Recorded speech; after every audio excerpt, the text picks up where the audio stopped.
Hello there. So today I'm going to be doing some summer cutback of plants that are not looking good at all due to the direct sunlight, extreme direct sunlight on them.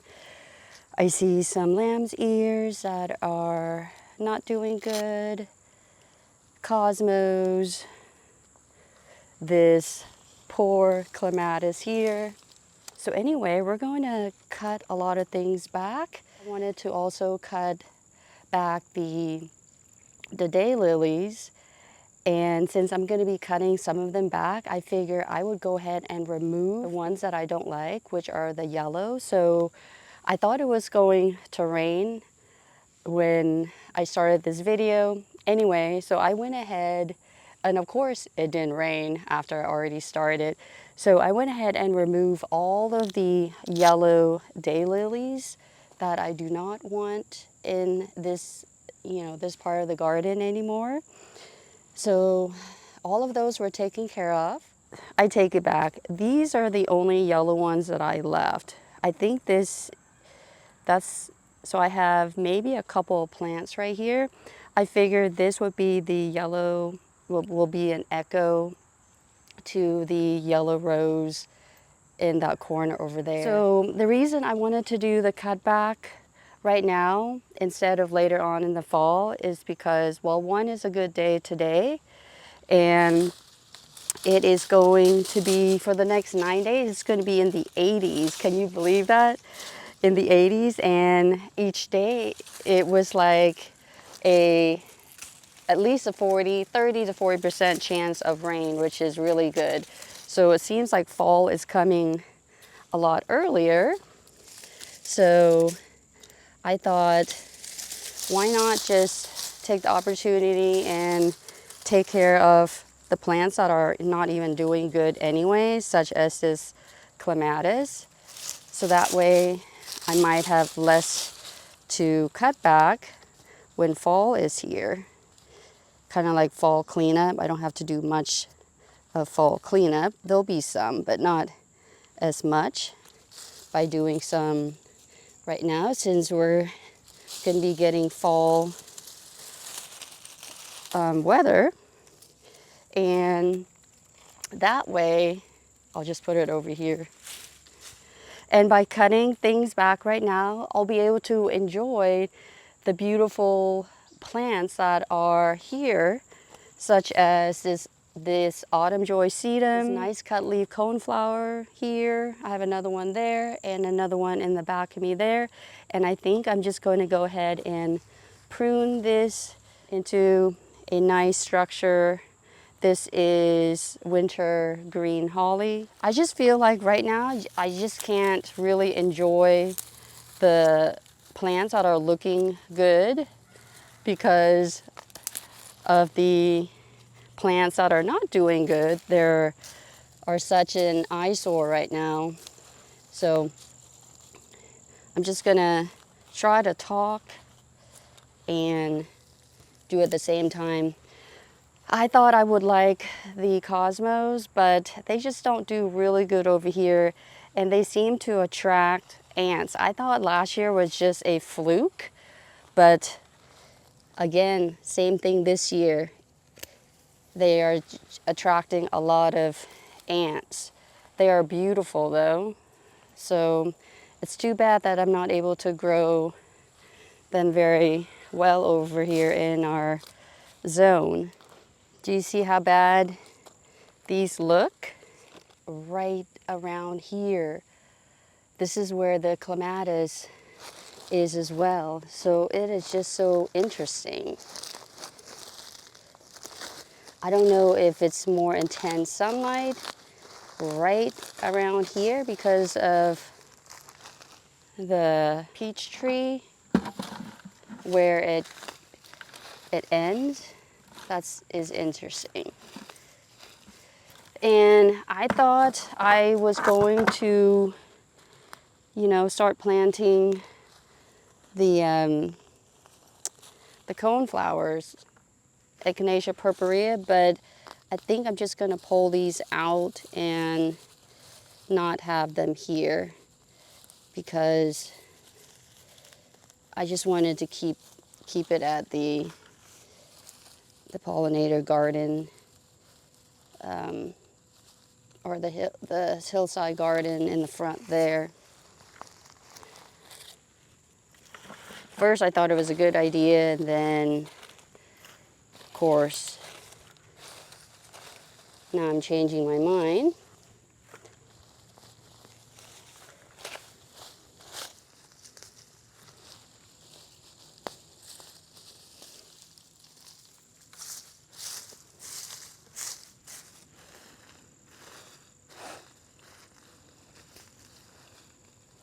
Later on, I'll just come and plant some of the lamb's ears again and see if it's going to do the same thing. And same thing over here. You would think that it's under this peach tree that it would be okay. I don't know. Maybe it got too wet. That's a possibility.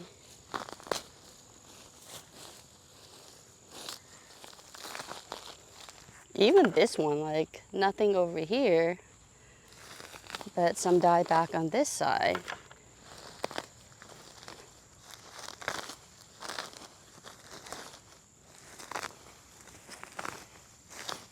I watched a video where a gardener said that lamb's ears do not like overhead water. So maybe it was getting too much with the canopy of the peach tree, like it's at the perfect spot. That would make sense, combined with the heat. I'll be curious to see what would happen next year when the peach tree is a lot bigger, so we'll see.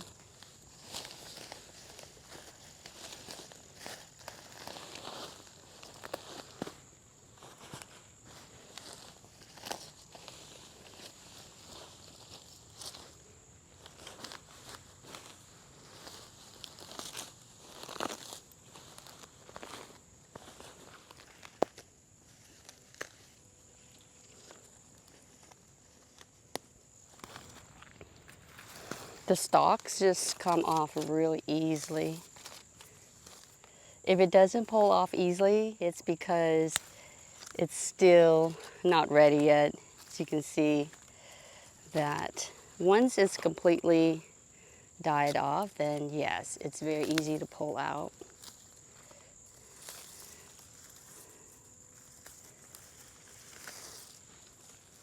If it still looks pretty good, the plant that is, I will leave it and prune it back later. And if it's mostly not looking good, I'll go ahead and cut everything back.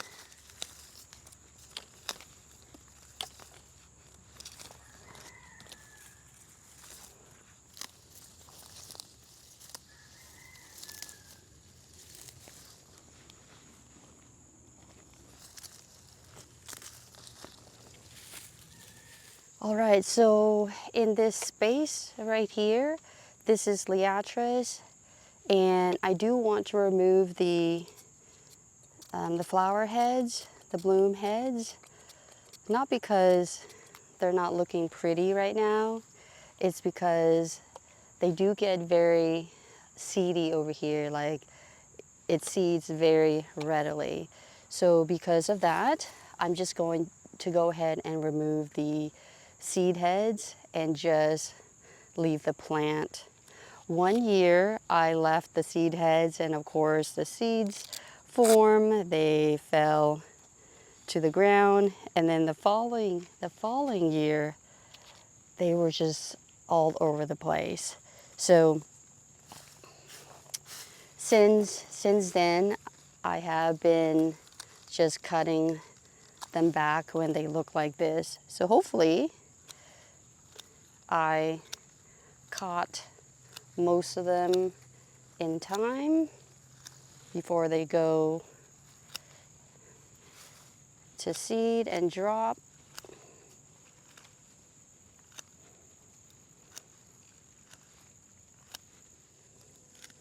And look at the calla lilies. It is still doing so good.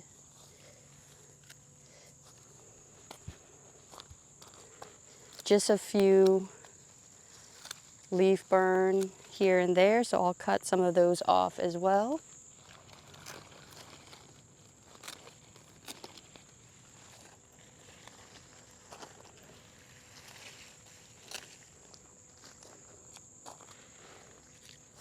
First year growing this Firefly Peach Sky yarrow, and it's been looking really good. It looks so pretty in a flower arrangement.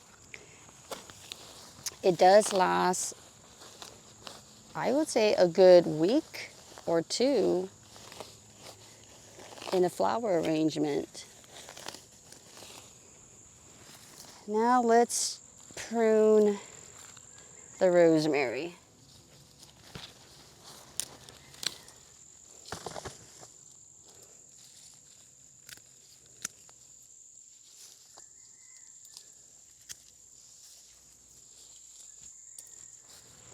I have this for a while now, and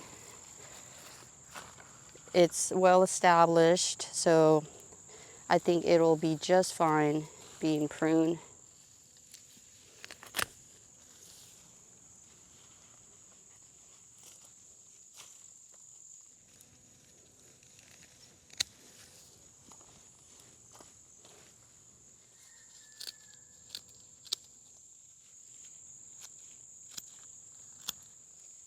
Oh, I feel I can go on, but I'm just gonna stop right now.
This is wintergreen holly, if I didn't say it correctly in the beginning.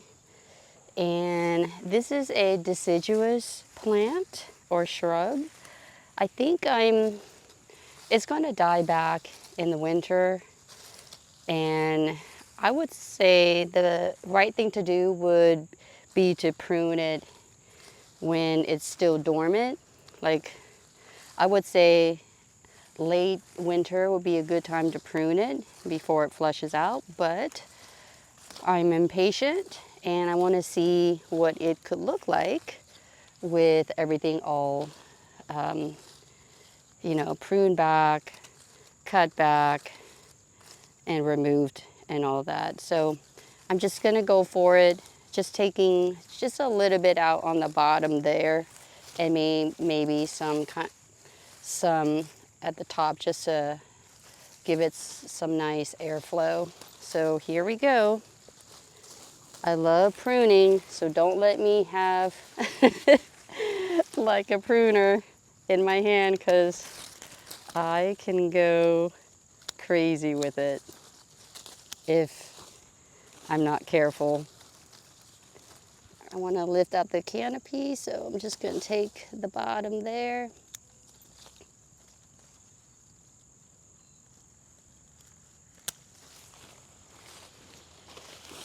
All right, so it's crisscrossing over here, so I'm just going to go ahead and take this off. Probably all of this, actually. I don't know. We'll see. For right now, let's take this one out.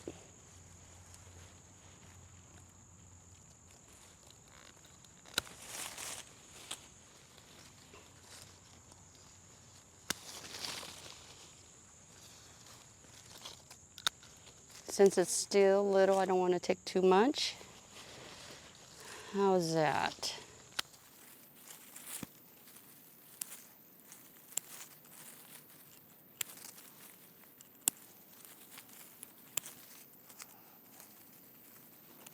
By doing it right now, I'm actually stimulating some new growth, which I don't mind. We'll see what happens. All right. I should just quit right now.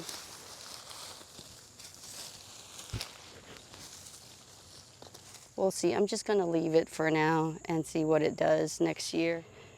All right, finally we come to the rose. But before that, I'll take care of this daylily.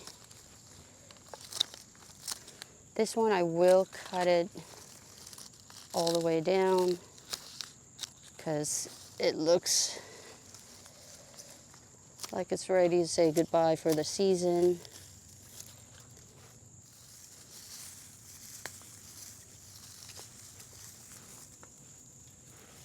It's probably not a good idea to plant your roses along the pathways just because you can get pricked and all that bad stuff. So you don't want that. So what I have been doing, just kind of control prune it. And also because we have Japanese beetles and because roses tend to be susceptible to all kinds of pests, I tend to prune it at least twice a year, if not 3 times. So anyway, I'm just going to prune it back so I can get a nice flush of blooms and, of course, healthier foliage in the fall. So I'm just going to cut it back. I know you're supposed to cut down by 1/3, but I don't really pay attention to that. I just cut it down as far as I can.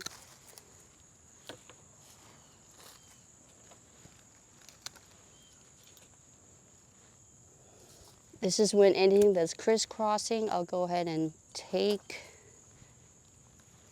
that out.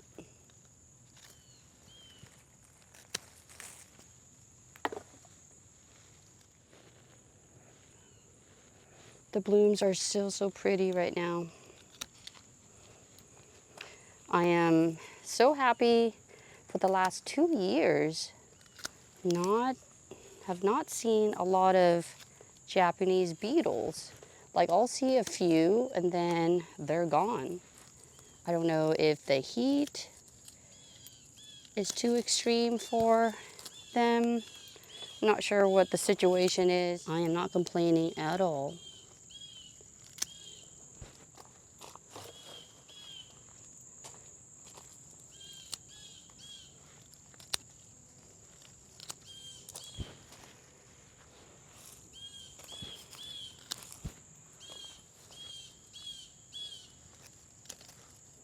This year I also planted basil around, just to help with pests.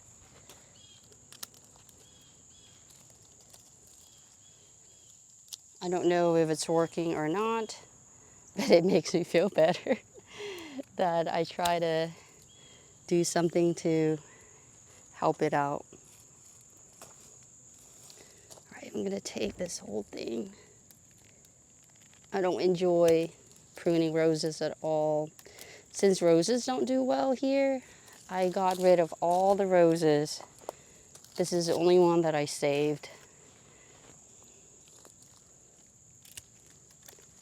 And this is the only David Austin rose that I do have.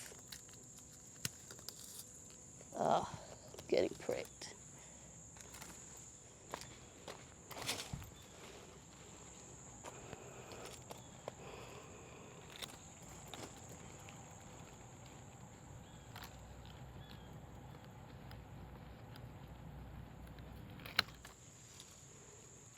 So this year, I have to say, it has not looked good at all, simply because we've been getting a lot of rain, and I know they don't like the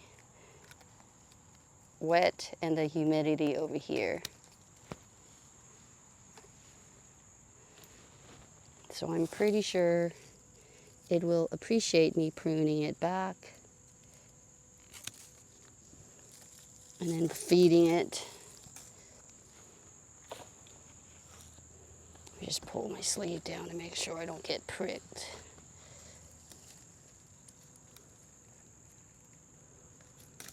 Yeah, I'm not a rose expert, so I know that this is what I normally do, and it has worked out.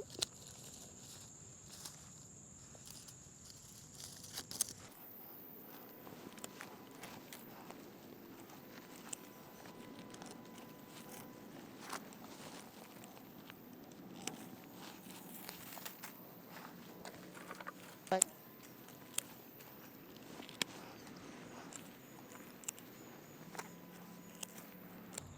I'm removing a lot of the old canes.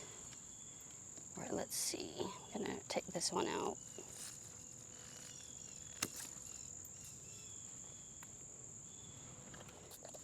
Basil as well. So we'll flush back, hopefully, before the end of the season.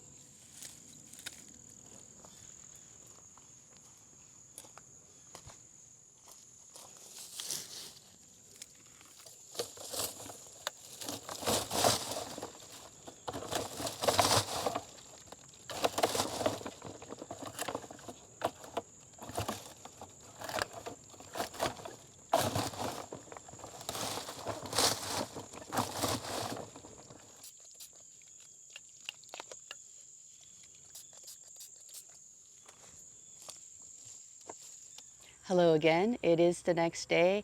It was getting a little too dark yesterday to show you a good video of it, and I was really tired and sweaty and all that bad stuff. So let me show you what the space looks like now.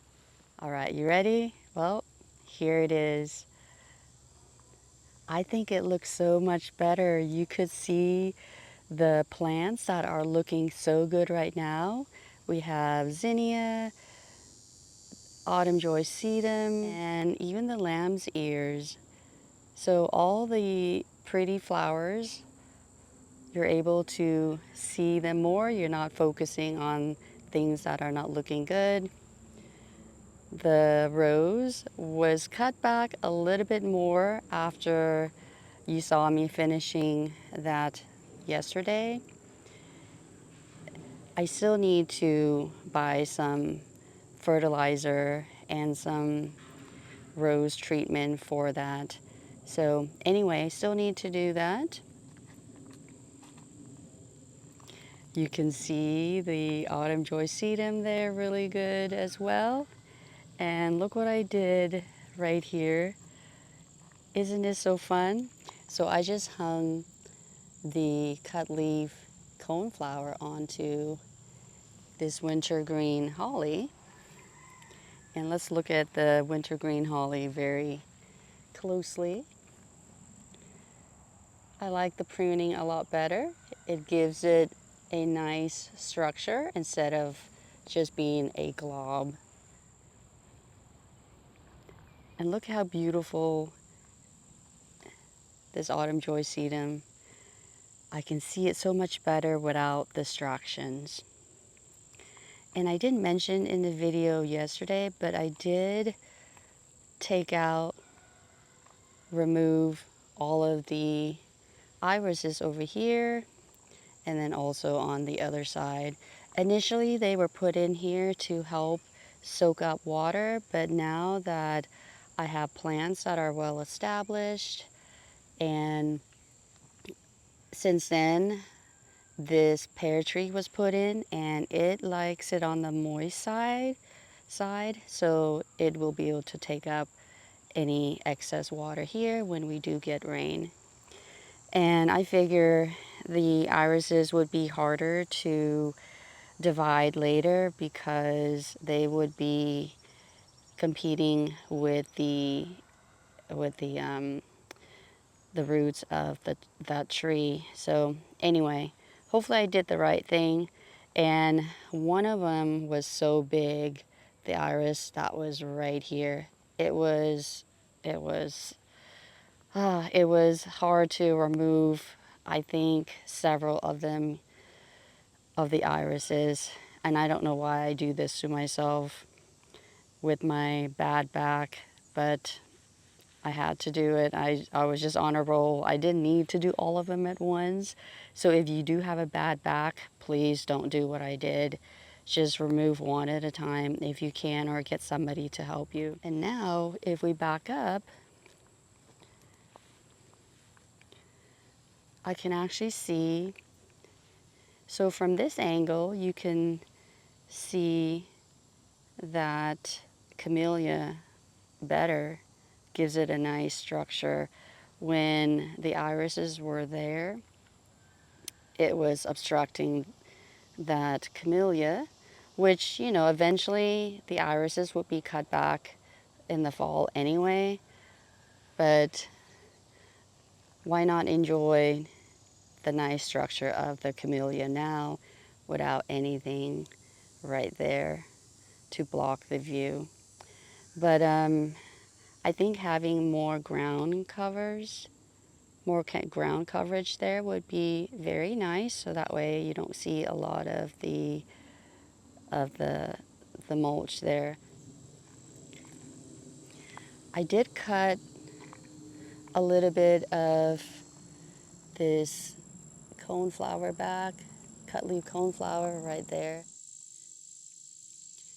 If we come here, oh see, I missed that. I thought I got that, but I'll have to take out this right here. This is the calla lily, which I called initially cata lily. It just sounds better, cata lily. The rosemary right there, it'll get bushier, but for now it looks a little bit more tidy. These two spaces were where the clematis plants were. So now, nice and clear, you can see the structure of the Stella Ruby magnolias a lot better.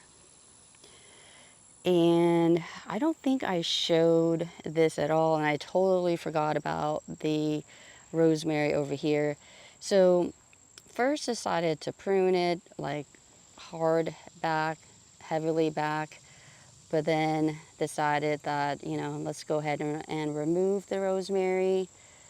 So it has been removed because it has done a great job by growing over here originally, but now that the Stella Ruby Magnolia is a lot bigger, it's no longer needed over here.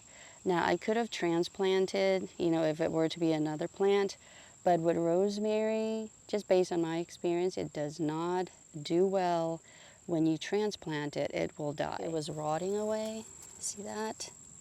So it's getting too wet, I would suspect. So I think I made a good decision by just removing the whole plant over here. So now it's nice and clear over here as well.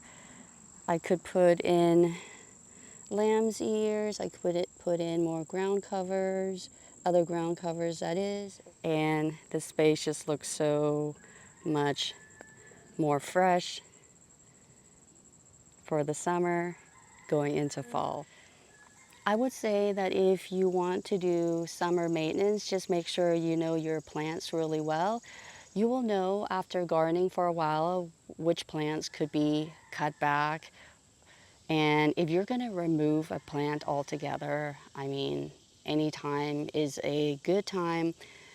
But of course, I would wait until maybe the day after it rains or a couple of days after it rains, so that way it'll be easier to remove and it won't be as muddy. The soil will still be moist, but not as muddy. So just use your best judgment, because we all know our gardens a lot better than other people know our gardens.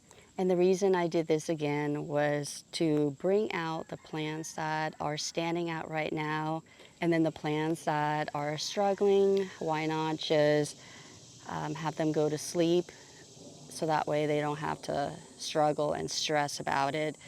And then just know that they're gonna come back next year looking pretty, if not prettier.